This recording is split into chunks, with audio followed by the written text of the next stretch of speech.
tema da nossa mensagem hoje: a viver no poder da ressurreição.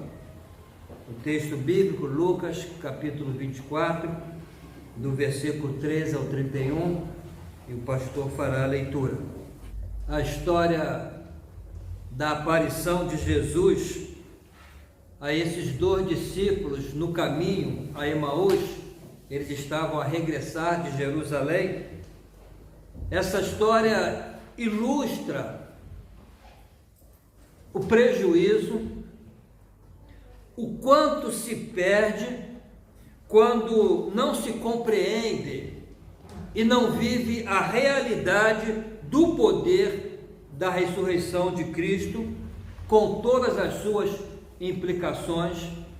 O apóstolo Paulo orava lá nos Efésios, na carta aos Efésios, para que os crentes pudessem compreender o poder da ressurreição de Cristo. E Paulo dizia que esse poder opera em nós, esse poder está à nossa disposição. Mas quando não compreendemos isso, vivemos uma vida cristã, podemos dizer até de certo ponto, medíocre. Também mostra essa história as tristes consequências de permitir que a cegueira espiritual ofusque nossa visão do Cristo ressuscitado.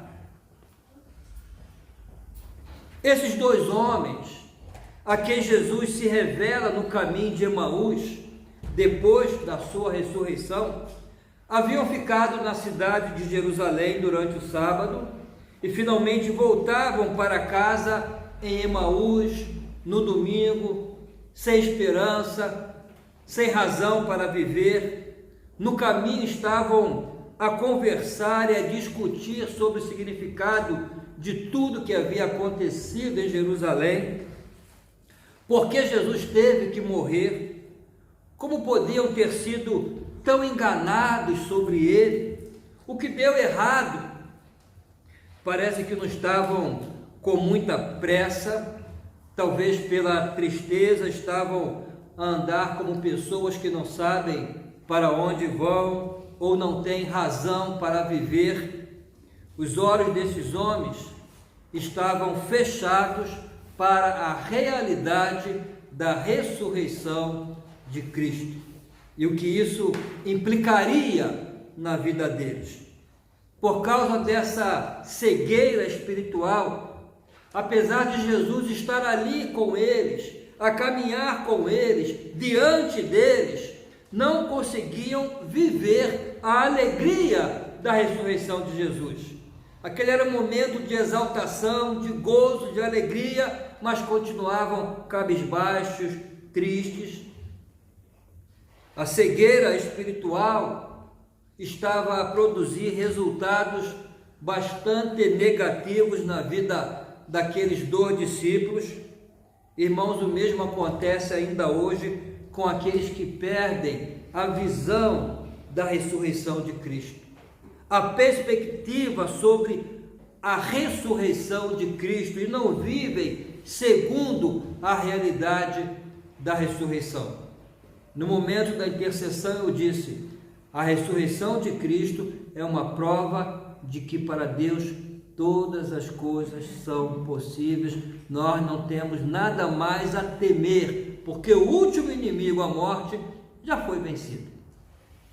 Quando esquecemos de quem Jesus é, do significado da sua vitória sobre a morte, das implicações de nós estarmos em Cristo, porque essa é a nossa posição agora. Nós estamos em Cristo, não num Cristo morto, num Cristo vivo que ressuscitou, que venceu a morte. Mas quando nos esquecemos disso, deixamos de viver todo o potencial que o poder da ressurreição de Cristo nos oferece e oferece à igreja.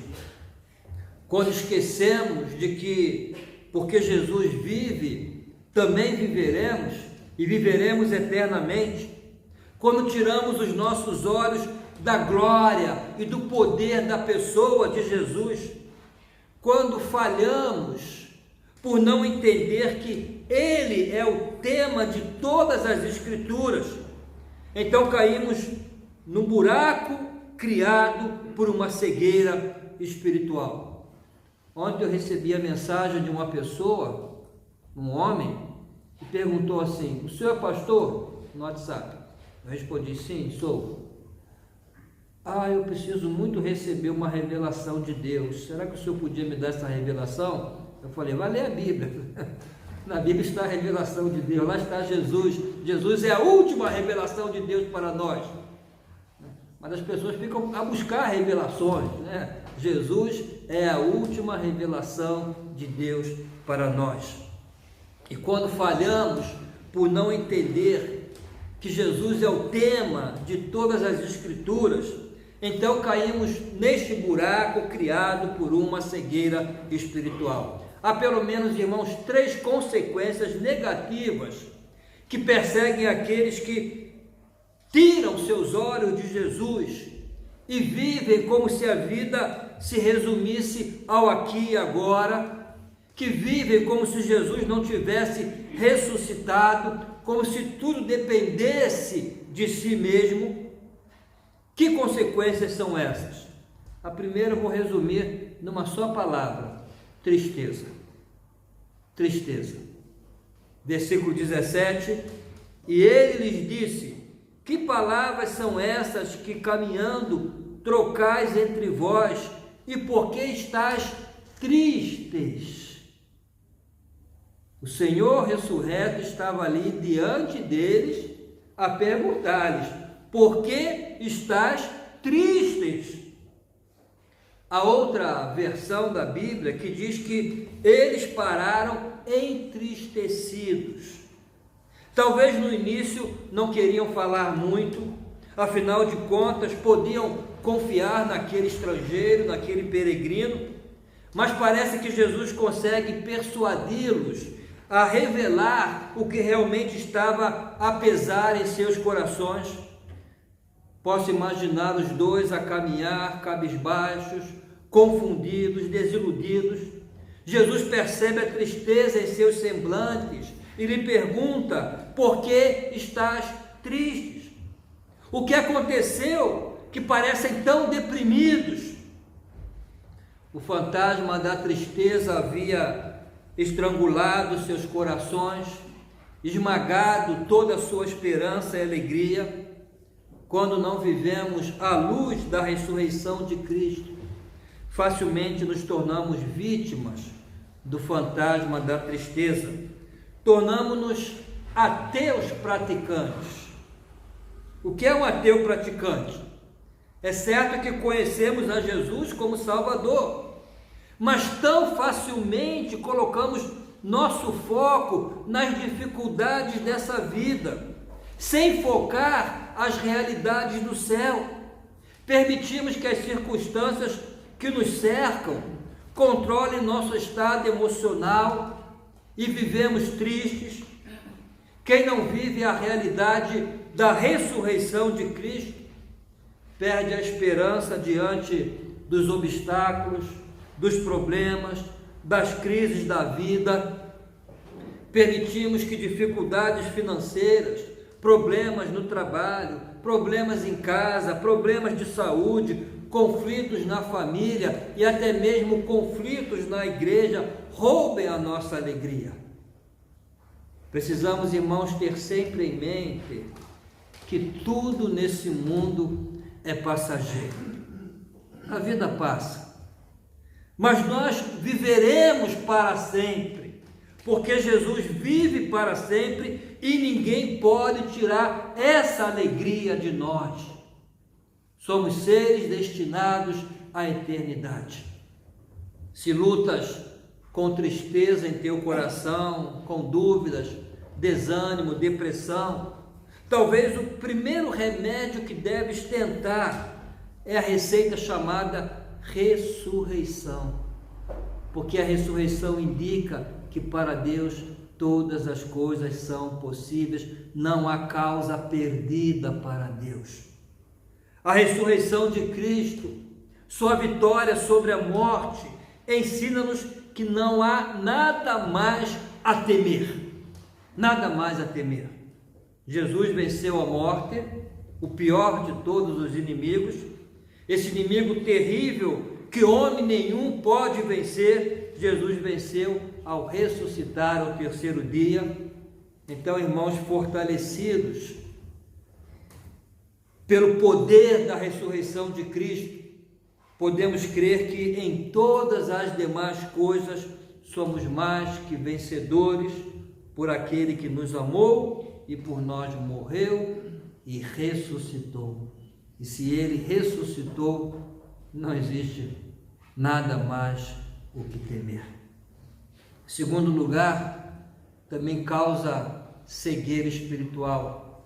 Os que não vivem na perspectiva da ressurreição de Cristo podem tornar-se pessoas espiritualmente cegas em determinadas situações, inclusive. Olha a pergunta tola que fizeram a Jesus, versículo 18: És tu o único peregrino em Jerusalém que não soube das coisas que nela têm sucedido nestes dias? Irmãos, pensem na tolice por trás dessas perguntas. De fato, revela a tolice dos discípulos. Estavam realmente cegos. A solução de todos os seus problemas estava ali debaixo do nariz deles, mas não conseguiam enxergar. Estavam a falar com a única pessoa em todo o universo que realmente sabia o que havia acontecido em Jerusalém e muito mais. Estava a falar com a única testemunha ocular de todos os eventos em Jerusalém naqueles dias, desde a ceia no cenáculo, as orações no jardim do Getsêmani, a traição de Judas, a negação de Pedro, as acusações diante de tribunais ilegais, os chicotes, a coroa de espinhos, socos na cara, barba arrancada, a procissão pelas ruas de Jerusalém, o peso da cruz, os pregos a rasgar suas mãos e seus pés, a morte sangrenta na cruz, o interior do túmulo, e no terceiro dia a declaração vitoriosa diante de demônios, potestades e principados, a morte da morte, a gloriosa ressurreição. Ele foi a única testemunha ocular de todas essas coisas, porque ele mesmo viveu todas essas coisas. E agora vem os dois discípulos a perguntar-lhe: Tu és o único que ignoras as coisas que acontecem? Que tolice por trás dessa pergunta. O próprio Jesus os chama de nécios e tardos de coração, versículo 25. E ele lhes disse: ó nécios e tardos de coração, para crer tudo que os profetas disseram.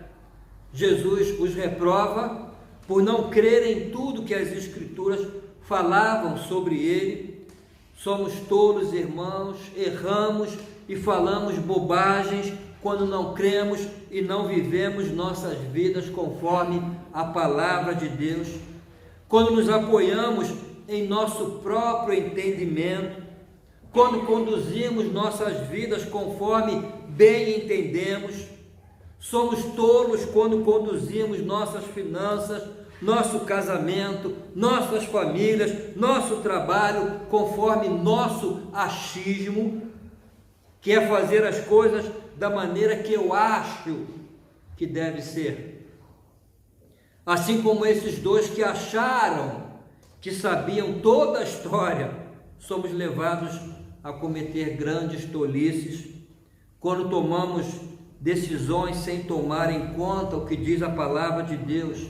Cometemos tolices e vivemos numa cegueira espiritual.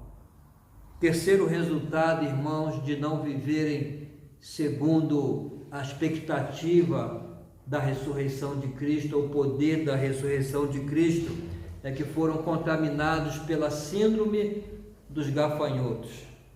Os irmãos sabem que síndrome é essa? quando transformam problemas pequenos em problemas grandes e um Deus grande em um Deus pequeno. Essa é a síndrome dos gafanhotos. Essa síndrome é caracterizada por uma visão distorcida da realidade, que diz que os problemas são grandes, poderosos, mas Deus é pequeno, impotente. Por que chamo de síndrome dos gafanhotos?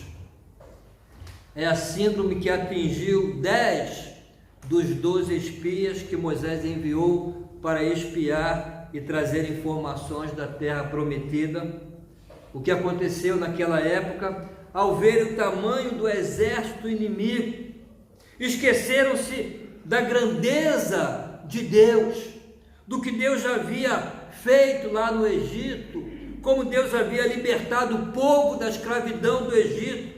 Tiveram medo e disseram a Moisés: éramos como gafanhotos diante dos gigantes daquela terra, não poderemos vencê-los. Os 2 discípulos no caminho a Emaús apresentaram os mesmos sintomas: adversários grandes, problemas gigantescos e um Deus pequeno. No versículo 19, a compreensão de que tinham de Jesus deixa muito a desejar. Observem o que disseram sobre Jesus no versículo 19. Jesus, o Nazareno, que foi um profeta poderoso em obras e palavra diante de Deus e de todo o povo. Jesus, o Nazareno, disseram eles, que era um profeta poderoso, somente isto, não o Filho de Deus Todo-Poderoso. Apequenaram o entendimento de Jesus. Além disso, a visão que tinham dos homens, dos adversários de Jesus, era grande demais. Eles disseram: os principais sacerdotes e as nossas autoridades entregaram para ser condenado à morte e o crucificaram.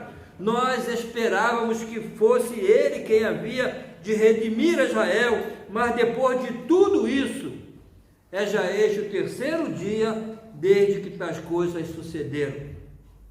Os irmãos conseguem perceber a decepção e o derrotismo nas palavras desses homens, e ao mesmo tempo o temor aos principais sacerdotes e autoridades a fazer vacilar sua fé. Nas palavras deles, Jesus não é mais o Messias, Filho de Deus, o Redentor, mas um homem de Nazaré, um profeta, um homem poderoso, mas não Deus. Como caíram da graça, como haviam esquecido da declaração de Pedro: tu és o Cristo, o Filho do Deus vivo. Como ignoraram a declaração do centurião no momento da morte de Jesus: verdadeiramente este homem era Filho de Deus. Na ótica deles, os homens tinham vencido contra Jesus. Deus havia sido derrotado. Eram ignorantes do fato de que Deus tem todas as coisas debaixo do seu controle, inclusive a morte. E é isso que Jesus lhes explica no versículo 26, 44 e 46.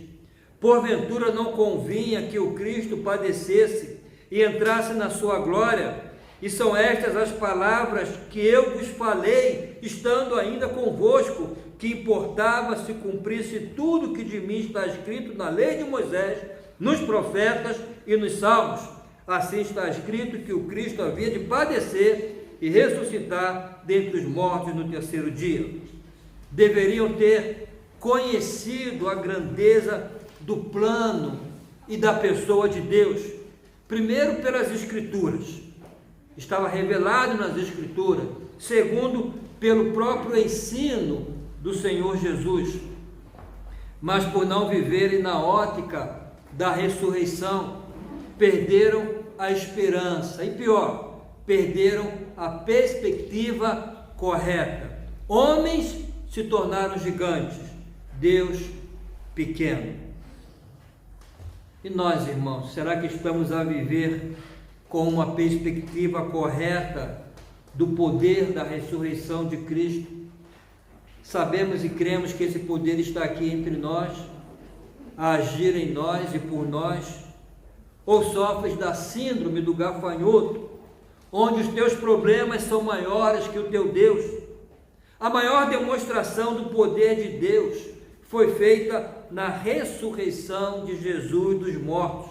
Foi essa quebra de paradigma que revolucionou para sempre todo o universo. As coisas nunca mais seriam as mesmas. Se Deus conquistou aquele que tinha o poder da morte, se conquistou a própria morte, se anulou o poder da morte, o poder do pecado, o que não pode fazer por nós?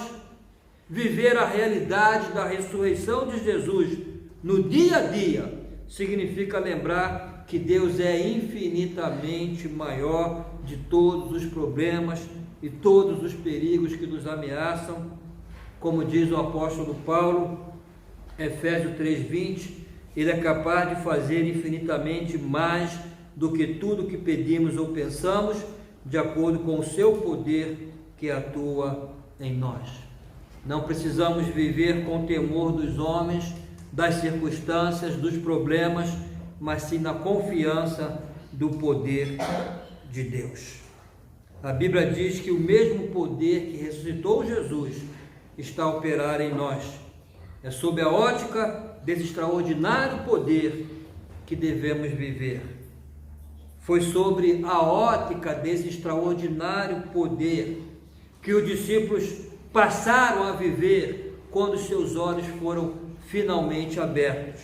Diz o texto que, como já era tarde, os 2 discípulos, mesmo sem saber que era Jesus, o convidaram a ficar com ele. E o texto continua a dizer: e aconteceu que, estando com eles à mesa, tomando o pão, o abençoou e partiu-lhe e deu. Abriram-se-lhe então os olhos e o conheceram, e ele desapareceu-lhes. E disseram um para o outro: porventura não ardia em nós o nosso coração, quando pelo caminho nos falava e quando nos abria as Escrituras? E na mesma hora, levantando-se, voltaram para Jerusalém e acharam congregados os 11 e os que estavam com eles. E eles lhes contaram o que lhes acontecera no caminho e como deles foi conhecido no partir do pão. Tudo mudou quando seus olhos foram abertos e passaram a crer na ressurreição de Jesus. Quando seus olhos se abriram para reconhecerem o Cristo ressuscitado, aqueles discípulos começaram a viver então a realidade da ressurreição. Tiveram seus olhos abertos pelo Espírito de Deus para compreender que a ressurreição dele é a nossa razão de viver. Quando cremos no Jesus ressurreto, a vida faz sentido. As consequências de viver na realidade da ressurreição são exatamente opostas às consequências daqueles que não vivem assim. Tristeza torna-se ânimo e alegria. Tolice e dureza de coração são transformadas em ardor no coração e sabedoria pela compreensão verdadeira das Escrituras. O temor às circunstâncias, aos homens e aos problemas se transforma em coragem para enfrentar a vida, confiança em Deus e ousadia na proclamação de Jesus ressurreto. Foi isso que aconteceu com os discípulos. Ele ressuscitou, a vida faz sentido. Porque ele ressuscitou, podemos crer no seu poder que cuida de nós. Porque ele ressuscitou, podemos ter esperança de vida eterna. Que o Espírito Santo nos ajude, irmãos, a viver a realidade da ressurreição de Jesus Cristo. A realidade desse poder que está em nós, atua em nós e atua por nós. E que possamos cantar com confiança e com sinceridade, porque Ele vive tenham esperança, porque Ele vive, já não há medo, porque o futuro está em suas mãos, a vida vale a pena, porque Ele vive. Amém? Vamos ficar de pé, vamos entoar este